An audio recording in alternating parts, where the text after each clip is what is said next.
नमस्कार मित्रों, मैं कानाराम सैनी मेरे YouTube चैनल संस्कृत ज्ञान गंगा में आपका स्वागत करता हूं।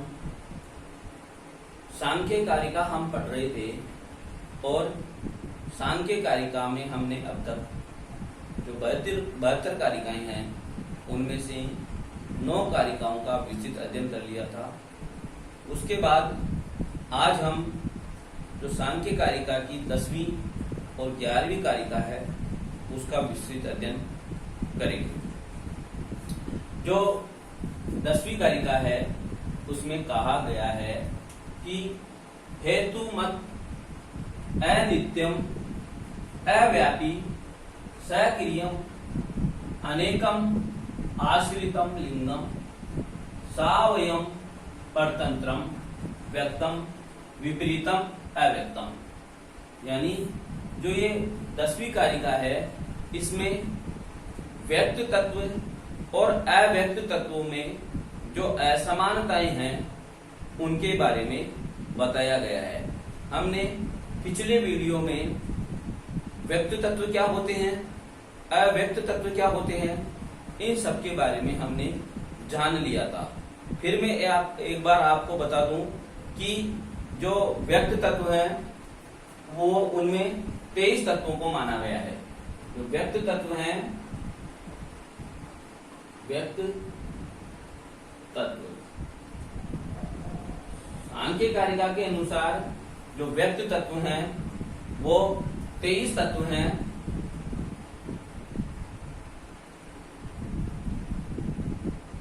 और जो अव्यक्त तत्व है,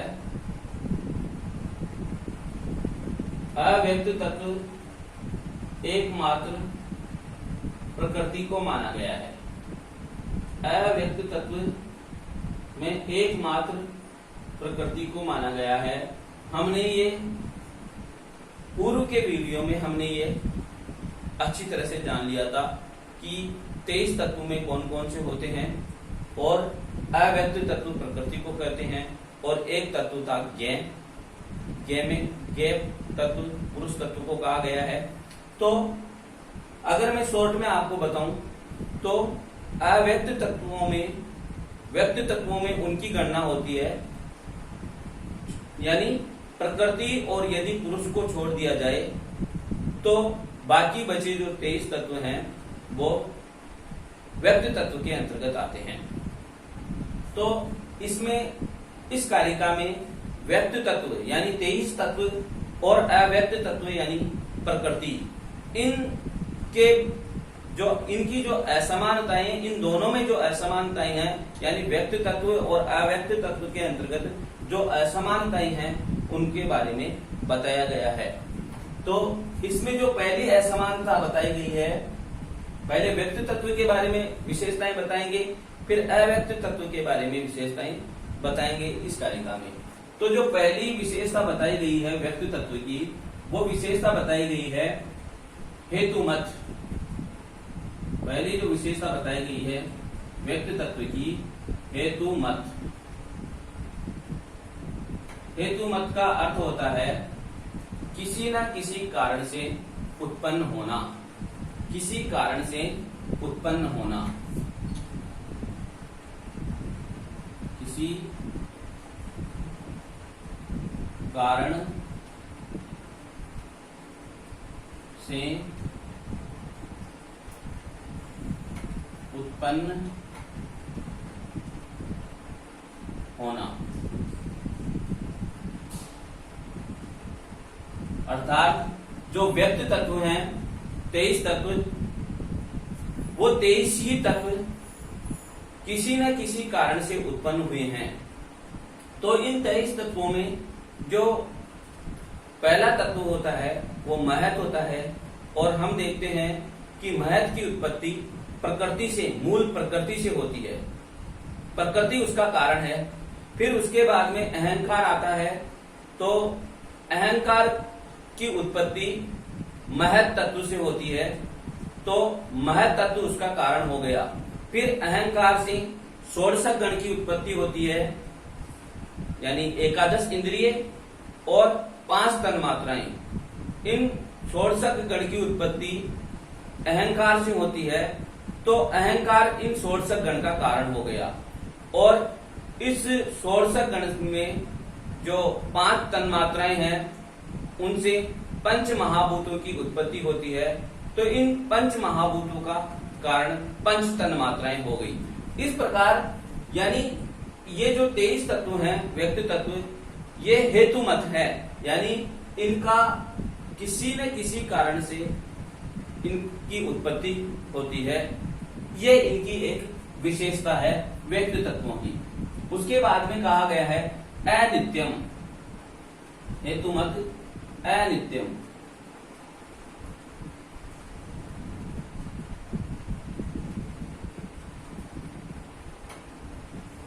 हेतुमत, उसके बाद में कहा गया है कि अनित्यम। अनित्यम का अर्थ हम लेते हैं, हम देखते हैं तो हमें प्राप्त होता है कि नित्य नहीं है। नित्य नहीं का अर्थ यह है कि ये सब नाशवान है। अनित्यम, अनित्यम का अर्थ होता है नाशवान, नाशवान। अर्थात ये जो 23 तत्व हैं, ये इनका कोई न कोई कारण है, और कोई न कोई कारण से इनकी उत्पत्ति होने के कारण ये आप जानते ही हो कि जिनकी उत्पत्ति किसी से हुई है उसका नष्ट होना भी निश्चित है। इसीलिए ये अनित्य तत्व नाशवान है, यानी अनित्य है। इनका नष्ट होना बिल्कुल संभव है, यानी ये एक समय में नष्ट होंगे ही होंगे। ऐसा इनकी विशेषता है कि ये अव्यक्त तत्व हैं, ये अनित्य हैं। अनित्यम का अर्थ होता है नाशवान। इसके बाद में जो आया इनकी विशेषता है वो है अव्यापी। अव्यापी,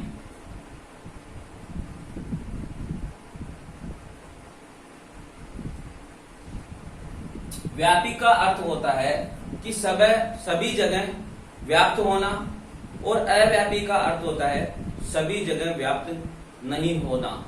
तो ये जो व्यक्त तत्व हैं, 23 तत्व, ये सभी जगह व्याप्त नहीं हो सकते हैं।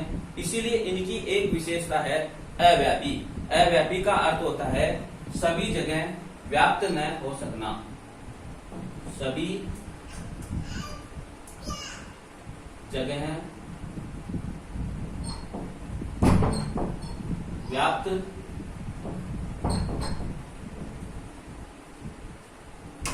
नहीं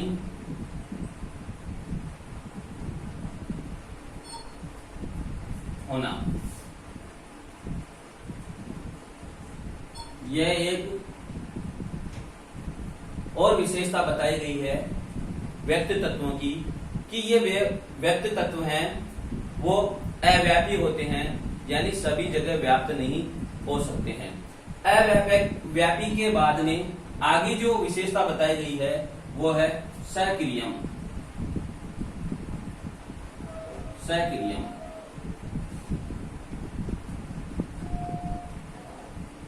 सक्रियम का अर्थ होता है कि क्रियाशील होना, यानी जो ये 23 तत्व हैं, व्यक्त तत्व, ये हमेशा क्रियाशील रहते हैं। इसीलिए इनकी विशेषता है कि ये सक्रियम है, यानी क्रियाशील होते हैं। तो इस सक्रियम का अर्थ होता है क्रियाशील।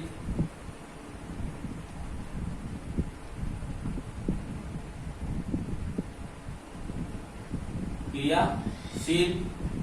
आगे जो विशेषता बताई गई है अनेकम। अनेकम, ये विशेषताएं बताई गई है, नाम से ही स्पष्ट है कि ये एक न होकर के अनेक है, यानी इनकी संख्या एक नहीं है, इनकी संख्या 23 है, इसलिए इनकी विशेषता हो गई ये अनेक है। इसके बाद में आश्रितम, अगली जो विशेषता है वो है आश्रितम।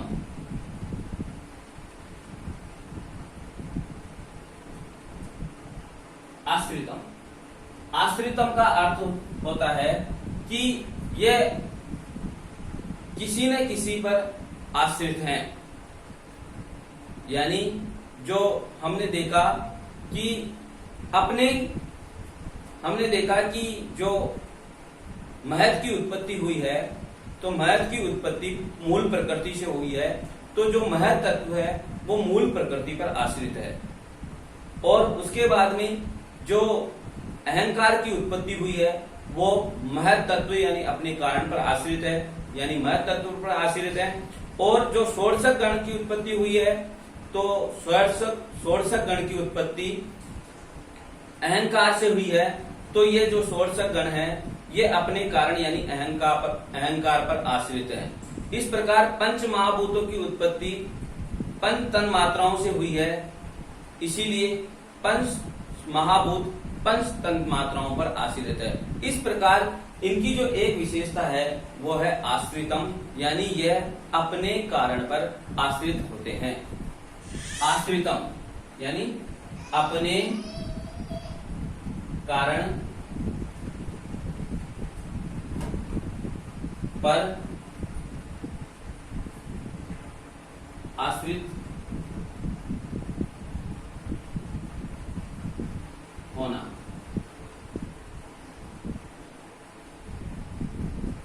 इनकी ये एक और विशेषता हो गई, वो है आश्रितम। आश्रितम यानी अपने कारण पर आश्रित होना। इसके बाद में जो विशेषता दी हुई है वो है लिंगम।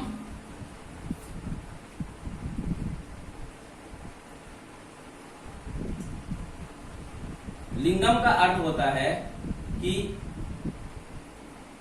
ये लय युक्त होते हैं। लिंगम का अर्थ होता है लय युक्त होना। आगे जो इनकी विशेषता दी हुई है वो है सावयम।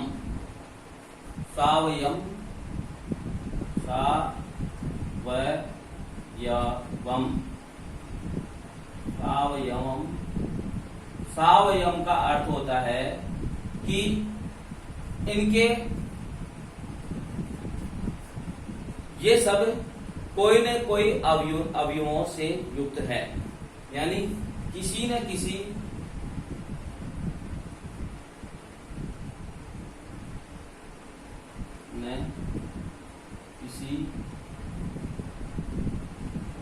अवयव से युक्त होना।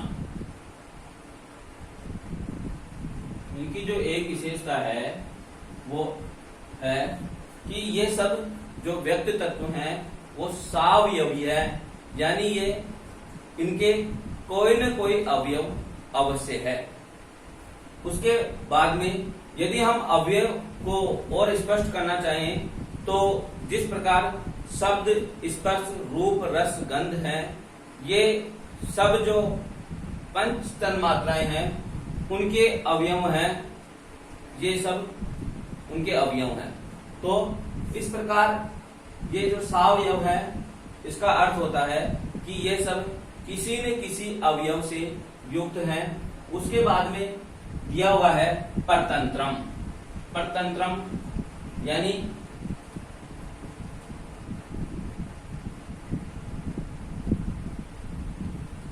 पंतंत्रम। तंत्रम, पंतंत्र का अर्थ होता है स्वतंत्र न होना। तंत्र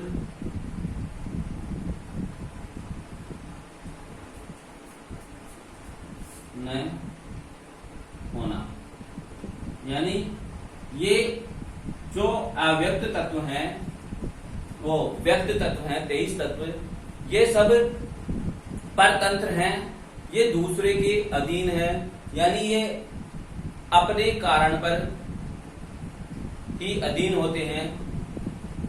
तो इस प्रकार से ये इतनी विशेषताएं जो बताई गई है ये सब व्यक्त तत्वों की बताई गई है कि व्यक्त तत्व हेतुमत होते हैं, यानी किसी न किसी कारण से उत्पन्न होते हैं, अनित्यम होते हैं, नाशवान होते हैं।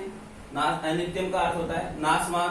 अव्यापी, अव्यापी का अर्थ होता है सभी जगह व्याप्त नहीं होते हैं। और फिर आगे दिया सक्रियम यानी क्रियाशील होते हैं, अनेकम यानी ये संख्या में अनेक हैं, आश्रितम यानी अपने कारण पर ये आश्रित होते हैं, लिंगम यानी ये लय युक्त होते हैं, सावयम यानी किसी न किसी अवयव से युक्त है होते हैं, और परतंत्रम यानी ये स्वतंत्र तत्व नहीं है, परतंत्र तत्व है।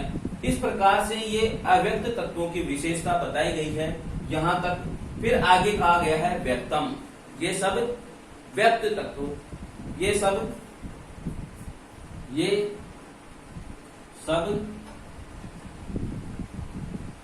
व्यक्त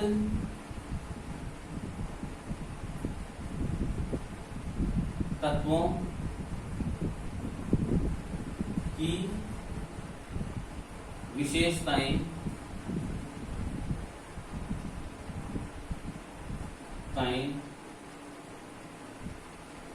है। ये सब क्या है? व्यक्त तत्वों की विशेषताएं हैं। जहां तक आपके समझ में आ गया होगा कि हेतु मत अनित्यम, अव्यापी, सक्रियम, अनेकम, आश्रितम, लिंगम, सावयम, परतंत्रम, व्यक्तम, यानी ये सब व्यक्त तत्व की विशेषताएं हैं। आगे इतना सा कहा गया है विपरीतम अव्यक्तम। जो अव्यक्त तत्व है, यानी अव्यक्त तत्व हम जानते हैं कि प्रकृति तत्व को अव्यक्त तत्व कहा गया है। तो ये जो इतनी विशेषताएं बताई गई है, इनका ठीक उल्टा अव्यक्त तत्व की विशेषताएं होती है। तो विपरीतम अव्यक्तम, तो जो अव्यक्त तत्व है, अव्यक्त तत्व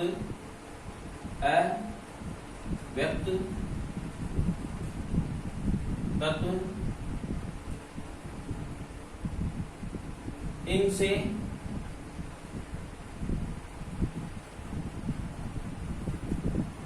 विपरीत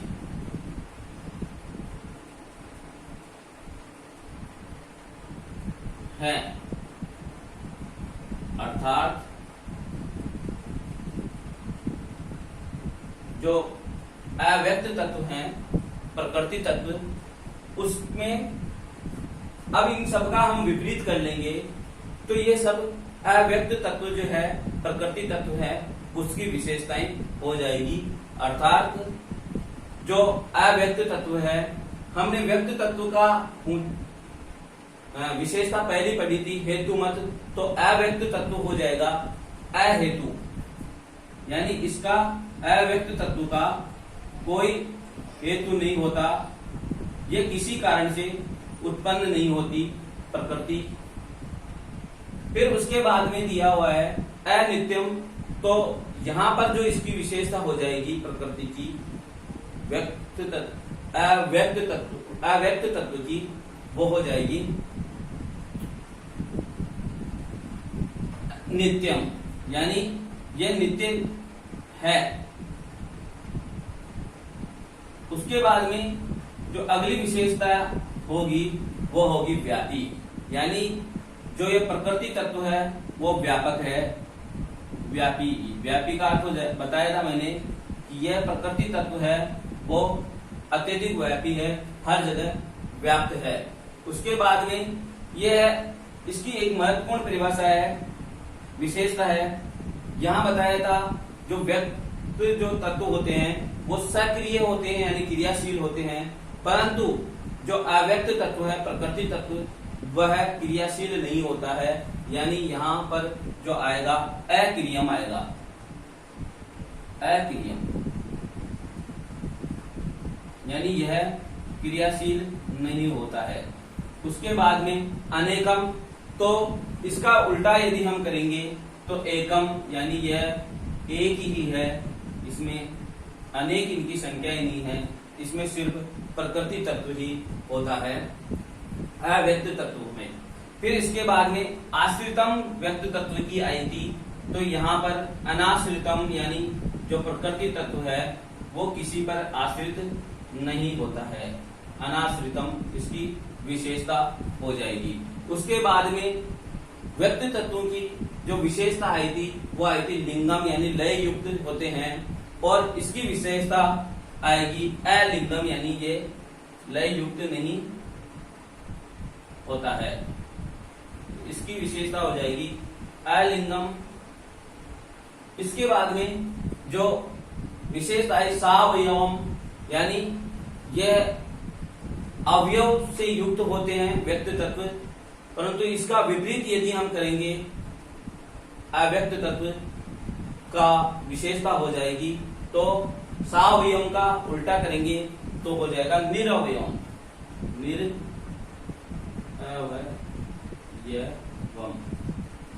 निरवयवम यह हो गया अव्यक्त तत्व की विशेषता। इसके बाद में एक और विशेषता जो दी हुई थी व्यक्त तत्वों की, परतंत्रम। ये व्यक्त तत्वों की विशेषता थी कि ये दूसरे के अधीन होते हैं। तो लेकिन इसके विपरीत यदि हम अव्यक्त तत्व की विशेषता देखेंगे, इसके विपरीत होगी, यानी यह तत्व स्वतंत्रम होगा, यानी यह तत्व स्वतंत्र होता है।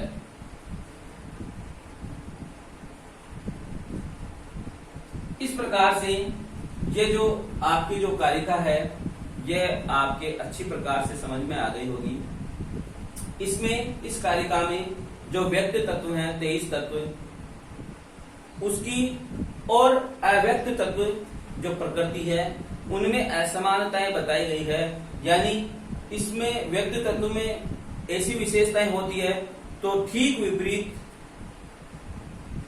अव्यक्त तत्व की विशेषताएं होती है।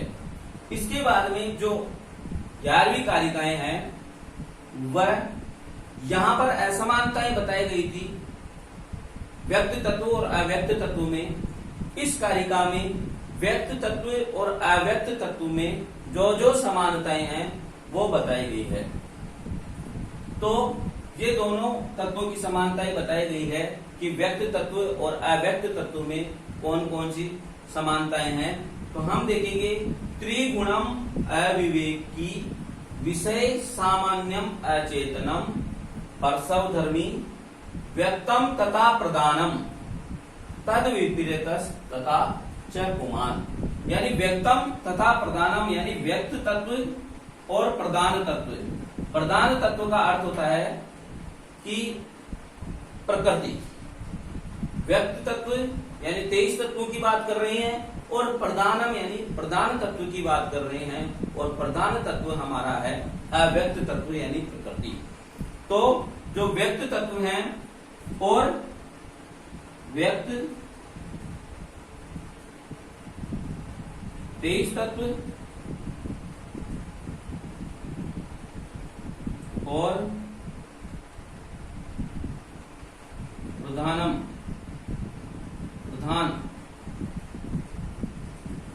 यानी प्रधान यानी प्रकृति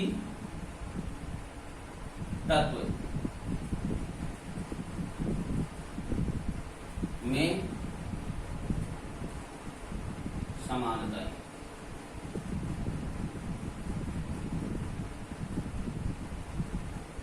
जो समानताएं जो बताई गई है वो बताई गई है, पहली समानता कि त्रिगुणम यानी त्रिगुणम यानी जो व्यक्त तत्व है और अव्यक्त तत्व है यानी प्रकृति और जो 23 तत्व हैं वो त्रिगुणी होते हैं, यानी सत्व, रज और तम, ये तीनों गुण इनमें विद्यमान होते हैं।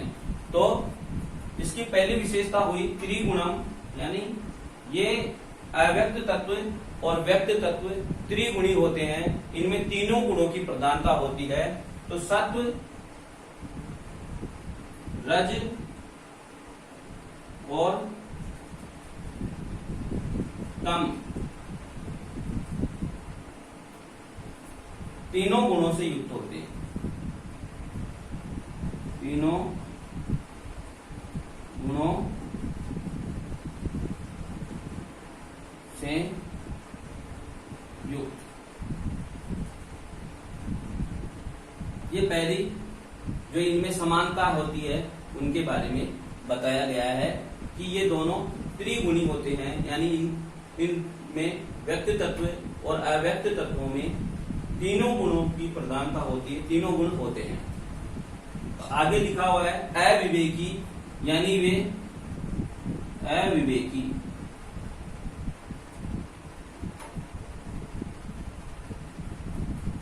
अविवेकी का अर्थ होता है विवेकहीन, विवेक रहित, यानी इनमें विवेक नहीं होता है व्यक्त तत्व और अव्यक्त तत्व दोनों में, तो ये विवेक रहित होते हैं, विवेक रहित। विवेक रहित कह सकते हैं हम, विवेकहीन भी कह सकते हैं।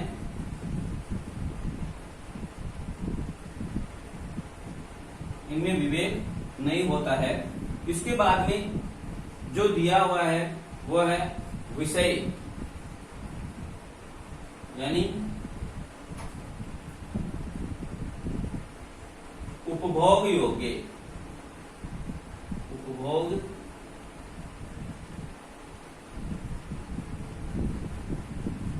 योग्य, यानी जो व्यक्त तत्व हैं और अव्यक्त तत्व हैं ये सब उपभोग योग्य हैं, विषय हैं। विषय का अर्थ होता है उपभोग योग्य। आगे जो दिया हुआ है सामान्यम, यानी ये सब सामान्य हैं, ये दोनों ही प्रकार के तत्व, यानी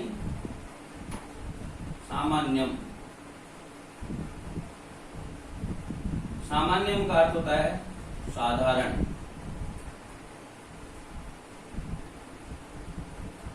यानी जो व्यक्त तत्व है 23 व्यक्त तत्व और जो अव्यक्त तत्व है प्रकृति, उनका एक लक्षण है सामान्यम, यानी उनकी एक विशेषता है कि ये साधारण होते हैं।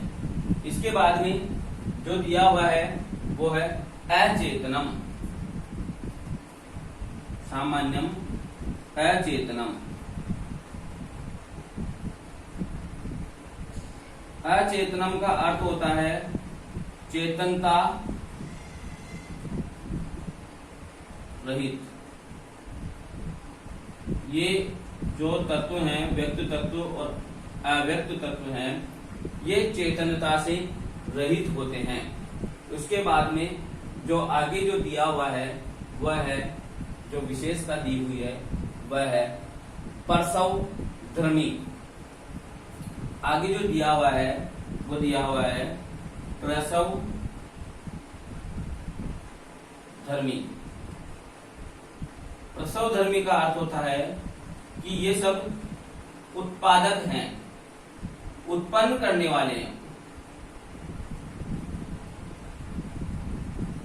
जो ये हैं ये सब उत्पादक हैं, उत्पन्न करने वाले हैं, परसव धर्मी हैं, यानी किसी न किसी को उत्पन्न करते हैं, ये सब उत्पादक हैं। परसव धर्मी का अर्थ होता है इतनी जो समानताएं हैं वो व्यक्त तत्व और अव्यक्त तत्व में होती है कि ये त्रिगुणम यानी तीनों गुणों से युक्त होते हैं। व्यक्त तत्व भी त्रिगुणम होता है और अव्यक्त तत्व भी त्रिगुणी होते हैं। आगे दिया हुआ अविवेकी, यानी ये विवेक रहित होते हैं। व्यक्त तत्व भी विवेक रहित होता है और जो प्रकृति है अव्यक्त तत्व वो भी विवेक रहिता होती है। उसके बाद में विषय यानी ये उपभोग योग्य हैं। इन जो 23 तत्व है इनका भी उपभोग किया जाता है और जो अव्यक्त तत्व है प्रकृति उसका भी उपभोग किया जाता है, इसीलिए ये कहलाए विषय यानी उपभोग योग्य हैं। उसके बाद में जो अगली विशेषता है इन दोनों की, व्यक्त तत्व और अव्यक्त तत्वों की, कि सामान्यम यानी ये साधारण है। आगे इनकी विशेषता दी गई है वो है कि अचेतनम यानी ये चेतनता रहित है, यानी जो 23 तत्व हैं इनमें भी चेतनता नहीं होती है और जो प्रकृति है वो भी चेतनता से रहित होती है। इसके बाद में जो दिया हुआ है वो है परसव धर्मी। परसव धर्मी का अर्थ होता है कि ये उत्पन्न करने वाले होते हैं, यानी उत्पादक हैं, यानी जो 23 तत्व हैं ये भी किसी न किसी का उत्पन्न करते हैं, उत्पादक है। और प्रकृति है, प्रकृति सभी तत्वों को उत्पादित करती है पुरुष को छोड़ करके।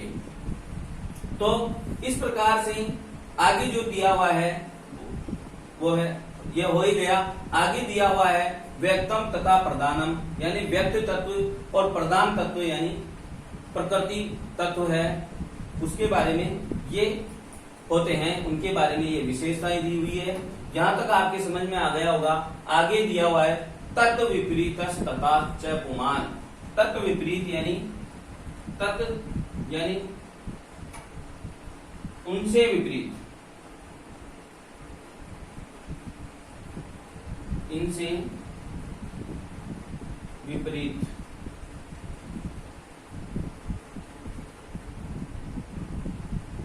इनसे विपरीत पुमान। पुमान यानी पुमान यानी पुरुष, इनसे विपरीत पुमान यानी पुरुष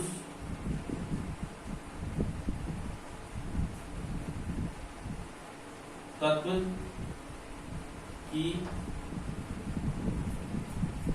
विशेषताएं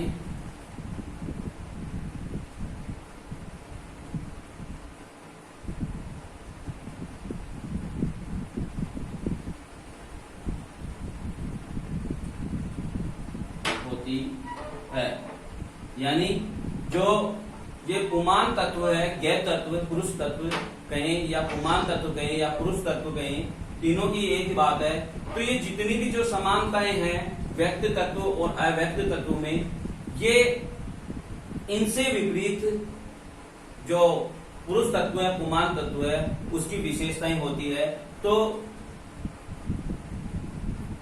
जो पुमान तत्व की विशेषताएं होगी वो होगी, अर्थात जो इसकी होगी, यानी यह त्रिगुणम बताया था इनको, तो यह होगा अगुणम, यानी यह गुणों से रहित हो जाएगा। यानी यह जो पुरुष तत्व है इसमें कोई भी गुण नहीं रहता है, यह अगुणम यानी गुणों से रहित होता है। इसके बाद में ये यहाँ पर इनकी विशेषता बताई गई थी अविवेकी, तो यह विवेकी हो जाएगा, यह विवेकशील होता है पुरुष तत्व। पुरुष तत्व की विशेषताएं इनसे विपरीत बताई गई है, इसीलिए यहाँ पर त्रिगुणम बताया था और हमने इसका विपरीत किया अगुणम, यानी गुण से रहित होता है, इसमें कोई गुण नहीं होते हैं। अविवेकी, इनकी ऊपर विशेषताएं व्यक्त तत्व और अव्यक्त तत्व की विशेषताएं बताई गई थी, अविवेकी होते हैं। परंतु इसके विपरीत पुरुष तत्व की जो विशेषता होगी वो होगी विवेकी, यानी विवेक से युक्त होता है। विषय, तो इनको विषय बताया था, तो यह हो जाएगा अविषय, इसकी विशेषता हो जाएगी। आगे जो विशेषता बताई गई थी सामान्यम, तो जो पुरुष तत्व की जो विशेषता होगी वो असामान्यम, असामान्यम, यानी यह पुरुष तत्व असामान्य होता है। आगे अचेतनम, उनकी विशेषता बताई गई थी, तो पुरुष तत्व की जो विशेषता होगी वो होगी चेतनम, चेतन। पुरुष तत्व होता है वो चेतन होता है। और जो आगे जो विशेषता बताई गई थी परसव धर्मी, तो इसकी विशेषता होगी अपरसव धर्मी, सर्व धर्मी। तो अपरसव धर्मी का अर्थ होता है उपभोक्ता। अपरसव धर्मी का यदि हम अर्थ देखेंगे उसका अर्थ हो जाएगा उपभोक्ता। पुरुष तत्व है वो इन सबका अपरसवधर्मी है, यानी उपभोक्ता है। और वहां हमने परसवधर्मी का अर्थ पढ़ा था उत्पादक, यानी वो उत्पन्न करने वाले थे, और यह उपभोक्ता है, उनका उपभोग करने वाला होता है पुरुष तत्व। उसके बाद में ये सभी विशेषताएं पुरुष तत्व की होती है। तो इस प्रकार से जो ये दो कारिकाएं हैं, 10वीं और 11वीं कारिकाएं हैं, इसमें 10वीं कारिका में व्यक्त तत्व और अव्यक्त तत्व की असमानताओं के बारे में बताया गया है, और जो 11वीं कारिका है इसमें व्यक्त तत्व और अव्यक्त तत्व की समानताओं के बारे में बता करके जो पुरुष तत्व है उनको इनकी समानताओं से विपरीत बताया गया है। इस प्रकार ये दोनों कारिकाओं को मैंने समझाने का प्रयास किया है। यदि आपको वीडियो पसंद आया तो इसको शेयर करें और मेरे चैनल को सब्सक्राइब करें। धन्यवाद।